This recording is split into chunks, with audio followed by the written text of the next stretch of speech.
concentrar a nossa atenção particularmente ao verso 20 deste trecho de Lucas 17. E volto a ler, interrogado pelos fariseus sobre quando viria o reino de Deus. Uma das verdades interessantes do Evangelho é vermos que alguns assuntos eram assuntos transversais a todas as classes, a todas as culturas, a todas as nações. E não só naquele tempo, mas como também nos nossos dias. A preocupação com o reino. O reino, segundo a definição, né, implica ter um rei, ter um território, ter, enfim, uma norma, uma constituição, ter, evidentemente, os súbditos, um povo, os cidadãos.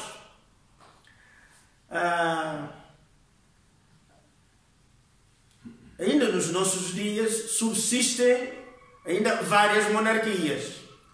E é interessante que eu saiba só nas Américas, quer no Norte, Central e Sul, onde acabaram as monarquias. Mas há monarquias na Europa, há monarquias na Ásia, há monarquias em África, que permanecem de pé. E, em alguns casos, são respeitados ainda hoje, quase como no antigamente. E mesmo nos países em que a monarquia desapareceu, mas na mente do cidadão, desde o mais habilitado como cidadão comum, a ideia da monarquia ainda está lá. Basta ver pelo nome das coisas, né? É a rainha da pop, é o rei da pop, é o rei dos frangos, é o rei disto, o rei daquilo, né? Realmente é muito difícil nós nos libertarmos da ideia de monarquia, de rei, do reino. E assim aconteceu com os seguidores de Jesus Cristo. Os que estavam mais perto, que é o caso dos discípulos, e daí esse registro em Atos dos Apóstolos, capítulo 1 e verso 6, um texto bem conhecido dos leitores da Bíblia. Atos capítulo 1, o verso 6, diz que então os que estavam reunidos lhe perguntaram: Senhor, será este o tempo em que restaurarás o reino a Israel? Realmente o reino fascina. Mas fascina não por causa do reino de Deus, porque o ser humano tem muita dificuldade, tinha e continua a ter muitas dificuldades em entender efetivamente o que é isto do reino de Deus. Pois somos limitados no nosso entendimento. Facilmente nós materializamos ou tentamos que o reino, mesmo o reino de Deus, tenha alguém de carne e osso, né, na cadeira, e tenha, pronto, a equipa à sua volta. E o problema dos discípulos também, e daquela mãe que foi ter com Jesus Cristo: ó Senhor, por favor, né, permita que no teu reino, lá está, no teu reino, os meus filhos, um esteja à tua direita e outro esteja à tua esquerda.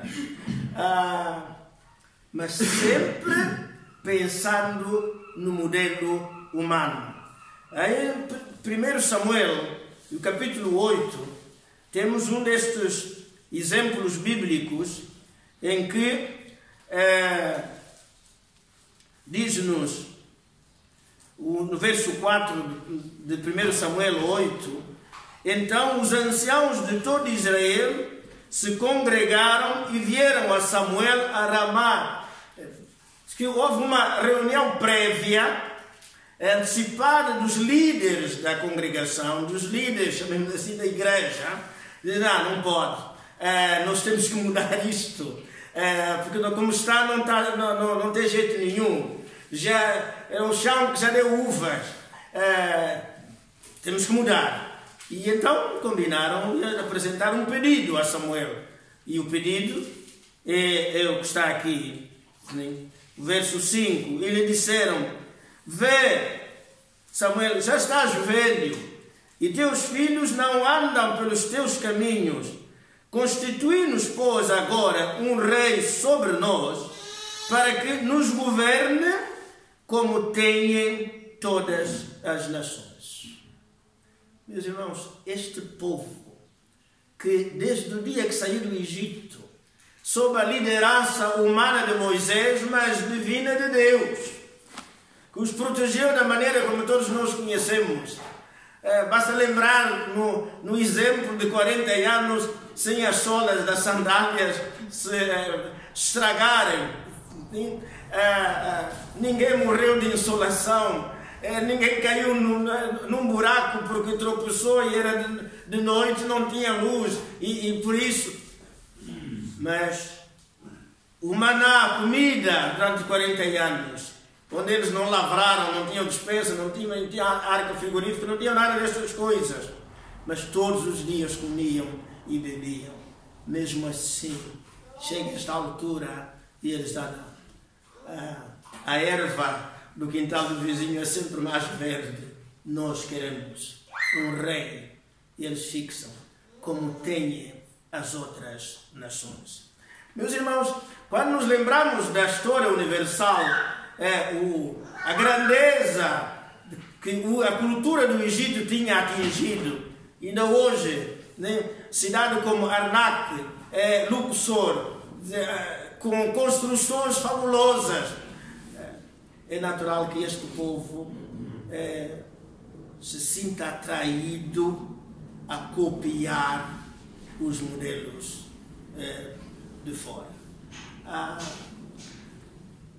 No Sermão da Montanha, nós temos lá a chamada oração modelo, em que nosso Senhor Jesus Cristo diz: vós orareis assim: Pai nosso que estás nos céus, santificado seja o teu nome, venha a nós o teu reino.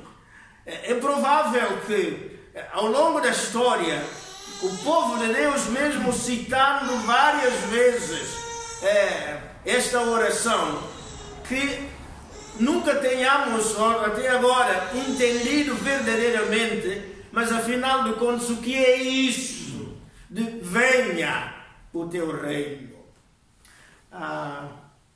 Esquecendo que, lá como diz lá o texto de Lucas, capítulo 17, o verso 20, Jesus Cristo chama a atenção que o reino de Deus não é algo que nos encha a vista, que possamos dizer aos outros: olha, está a ver o palácio do nosso rei, está a ver a área dos ministérios.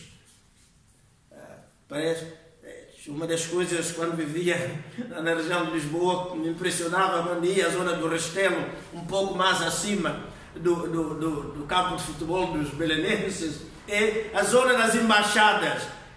Cada vivenda ali é coisa de outro mundo. E realmente enche os olhos. E o ser humano, como está habituado realmente de se alimentar pelos olhos, né? Diz que os olhos também comem, os discípulos pensavam da mesma maneira, que quando passam junto ao templo de Herodes, reconstruído, né, sobre os escombros do templo de Salomão, chamem a atenção de Jesus Cristo e diz: ó Senhor, olha só para isto, que pedra, que construção. Realmente era orgulho nacional de todo judeu, e particularmente do judeu religioso. Mas Jesus Cristo diz-lhes, olha que daqui a pouco não vai ficar pedra sobre pedra que não seja derribada. Bem, e então, mas afinal, por que o povo de Deus continua a insistir, a pensar no reino de Deus como se fossem os reinos humanos? É verdade que historicamente, meus irmãos, então, aqui na Europa, e não só, basta ir à Espanha para ver aqueles grandes templos. Nós chegamos à França, temos a famosa Notre Dame e outros. Vai-se à Alemanha, tem a Catedral de Colônia e de Dresden, dos poucos edifícios que não foram atingidos com a Segunda Guerra Mundial. Chegamos a Moscovo, temos aquele que hoje que é o Kremlin, era um templo da Igreja Ortodoxa. São Petersburgo, a mesma coisa, e muitos outros lados. E não, Milão, a famosa Catedral de Milão, na Itália. E meus irmãos, pensemos no Vaticano. Reparem, meus irmãos, que o Vaticano, que aquilo que o Agostinho de Hipona, em relação a Roma em geral, chamou como a cidade de Deus, tem o Vaticano, que é um reino, porque o Papa é o rei, tem um hino nacional, tem uma bandeira, tem um escudo, tudo, né, cópia, reprodução, chamemos assim, em miniatura daquilo que foi o Império Romano, sobretudo com Constantino. Mas, meus irmãos, isso não é só a Igreja Católica que procura copiar o modelo do reino de fora do mundo, trazendo para dentro da Igreja. É o protestantismo da mesma maneira. Onde imperou, no centro da Europa, no norte da Europa, fez exatamente a mesma coisa. Grandes construções. E nós não temos porque falta-nos dinheiro, falta-nos recursos. Porque se nos tivéssemos, provavelmente faríamos a mesma coisa. O reino, como no tempo dos israelitas, no tempo de Samuel, temos muita dificuldade em entender a ideia de reino de nosso Senhor Jesus Cristo. Bem, Cristo deixou-nos aqui algumas orientações. No Evangelho de João, capítulo 18, Evangelho de João, capítulo 18, e o verso 36, meus irmãos, creio que é um texto que nos ajuda, ou nos deve ajudar, a acertar, digamos, as nossas ideias. João 18, 36. João 18, 36 diz o texto sagrado o seguinte: respondeu Jesus, o meu reino não é deste mundo. Mas será que quando nós concebemos as coisas da cristandade, do cristianismo, nessa altura nós projetamos a pensar neste mundo, ao contrário do pensamento de Jesus Cristo, ao contrário do ensino de Jesus. Ele diz, não, o meu reino não é deste mundo. Aliás, uma das razões por que os judeus crucificaram nosso Senhor Jesus Cristo é porque eles se sentiram enganados. Eles pensavam que o Messias viria, faria guerra contra Roma, expulsaria os romanos da Palestina, e então o famoso reino de Davi voltaria então a ocupar o seu espaço. E pronto. Mas Jesus chega, não faz nada disto, do que eles esperavam. Então pronto. Dizem que alguns historiadores apontam que uma das razões humanas de Judas é que se sente enganado, porque ele estava convencido. Eu estou no grupo de Jesus Cristo, se calhar vou ter um lugar como ministro ou como secretário de Estado, a exemplo daquela mãe que foi pedido pelos seus 2 filhos. Meus irmãos, imagina pelo mundo, as guerras religiosas, nas igrejas, e as guerras, tudo por causa dos postos, dos cargos, de coisas do género. Lembro-me que uma das vezes que eu estive em Angola, estava assistindo uma assembleia de uma determinada associação de igrejas ou convenção, quando ouvi ler a estrutura que aquela organização tinha, mas eu fiquei de tal maneira que não resisti, eu pedi a palavra e disse aos meus irmãos, eu acabei de ouvir aqui uma coisa que deixai-me usar esta imagem, parece um polvo, em que cabeça muito grande e um corpo tão pequenino. E mesmo assim aquilo representava um peso medonho para aquele conjunto de igrejas, sustentar aquela máquina. Eram vários casais que estavam ali a tempo inteiro a não fazer nada, mas eram sustentados pela estrutura. Isto não é só lá. Eu vivi tempo aqui em Portugal em que cada igreja queria ter tudo o que as outras igrejas tinham, independentemente se tinha gente para aquilo, não. Tinha que ter união feminina, tinha que ter união de homens, tinha que ter união da juventude, tinha que ter embaixadores do rei, que eram os adolescentes, rapazes, tinha que ter as mensageiras do rei, que eram adolescentes, meninas, tinha que ter os infantes do rei, que eram os pequeninos, enfim, por aí adiante. Tudo isto, meus irmãos, a gente olha para a Bíblia, olha para o Novo Testamento, que organização tão simples. Ainda por cima, se isto trouxesse alguma coisa de bom para... a maior parte das vezes não traz, pelo contrário, é origem para mais confusão, para mais disputas, para mais querelas. Jesus Cristo diz, não, o meu reino não é deste mundo. E aceitar isto não é fácil. Meus irmãos, o apóstolo Paulo, felizmente o apóstolo Paulo tinha entendido a mensagem de Jesus Cristo. Romanos capítulo 14, verso 17. Romanos capítulo 14, verso 17. Temos isto.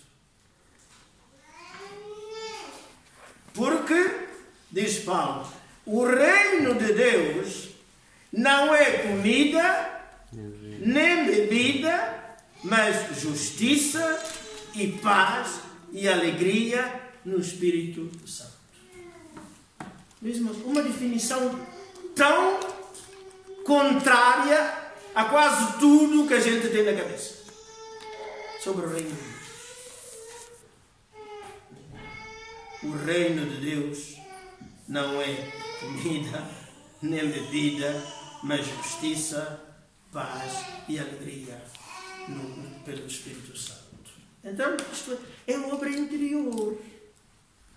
Concluo, meus irmãos, lembrando uma imagem que era usada antigamente num dos programas ou folhetos de evangelização, que representava a alma ou a vida do ser humano como uma cadeira. Uma cadeira.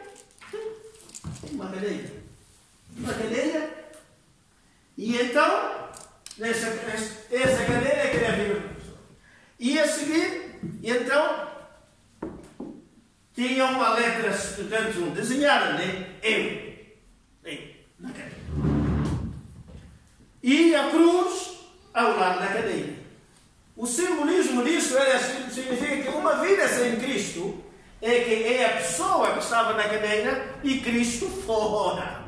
Né? Mas que quando acontecia a conversão, então a conversão significa que eu que estou aqui na cadeira, cedo o meu lugar, passo para o lado e então a cruz é colocada, isto é, Cristo passa a ser ele a ocupar a vida. E então assim acontece o reino de Deus dentro de cada um de nós. Então, quando a gente diz, né, santificado seja o teu nome, venha o teu reino. Então é dar espaço para que hoje, amanhã, o meu dia a dia, quem esteja no trono da cadeira, ou seja, eu,